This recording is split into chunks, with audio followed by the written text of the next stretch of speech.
Hello guys, in this tutorial I'm going to show you how to make this neckline without piping. You can see there's no piping on this neckline, and actually I prefer this neckline because it gives your kaftan some sort of luxury look.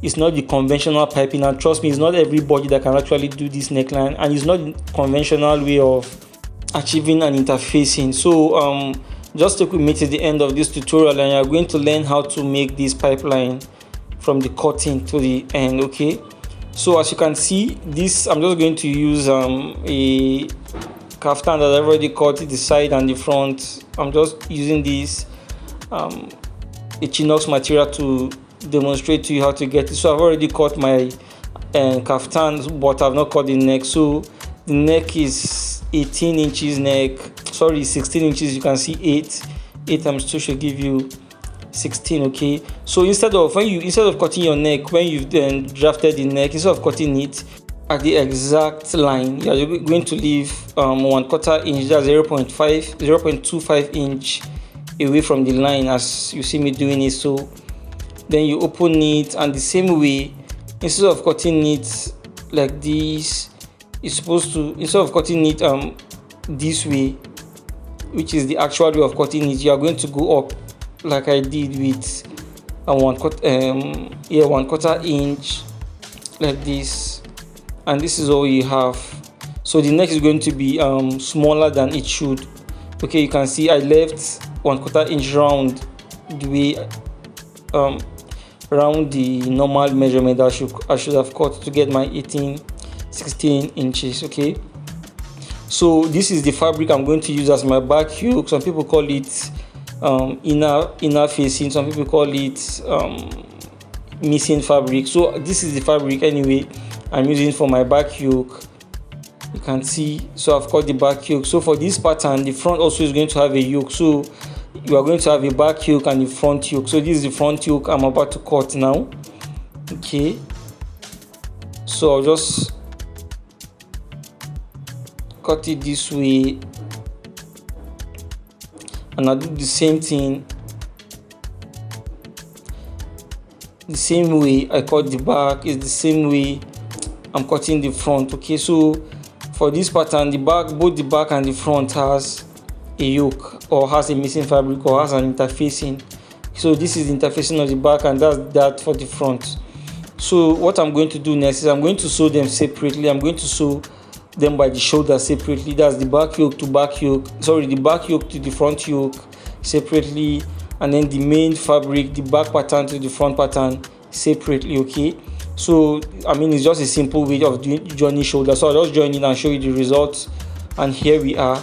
I've already sewn it. As you can see, I've sewn the shoulders, and what I'm doing next is I'm just going to open press, and then this is our front, this is our main fabric, I mean, and then the next thing is I will do the same thing. I'll press it open, the back yoke, the back and front yoke as well. So this is the inside yoke, back and front, this is it. Okay, so the same way. So guys, please, if you are a first time visitor of this channel, please just hit the subscribe button somewhere around the screen and below the screen. Just hit the subscribe button, turn on the notification bell, so that whenever I drop a tutorial, you'll be the first to watch it, guys. Okay, all right. So, and if you're a returning subscriber, I mean, thank you so much. You are the MVPs, you are the real MVPs. Thank you so much for always coming back to this channel. All right, so the next thing I'm going to do is I'm just going to turn it like this, the good face facing each other of both the fabric, and I'll just cut out this excess material that's showing that was gotten from the seaming allowance. Okay, so I'll just make sure that the seaming line of both fabrics meet. In fact, I'm going to use my needle to hold them together so they don't shift while I'm sewing. So I'll just hold them like this together. You can see both lines meet, and I'll do the same thing for this side. Both lines meet, then I'll use my needle the same way to hold it together, and things becomes easier for me from here because of the needle that I use. So the next thing I'll do is I'll just go to the machine and sew round using the same seaming allowance I left while I was drafting the neck. Remember, we left 1/4 inch, that's 0.25 inch while I was drafting the neck, remember. So I'm just going to sew that exact amount of allowance I left, right? So you can see this same allowance I left while I was drafting is the same allowance I will sew. Alright, so at the end of the day, I'm going to have my exact neckline. Okay, so you can see what I mean. 0.25 inch round all over. No place should be bigger, no place should be smaller. If not, you're going to have an issue. Okay, so you can see it. You can see the same allowance I left was what I sewed. I didn't reduce or add anything. So what I'll do, I'll just notch all around because it's a curved line. You need to notch it if you're going to turn it around, or another way is you are going to just trim it to remain a little bit allowance inside. Okay, so you just turn the back yoke to the inside, just push it to the inside and you just gently press it.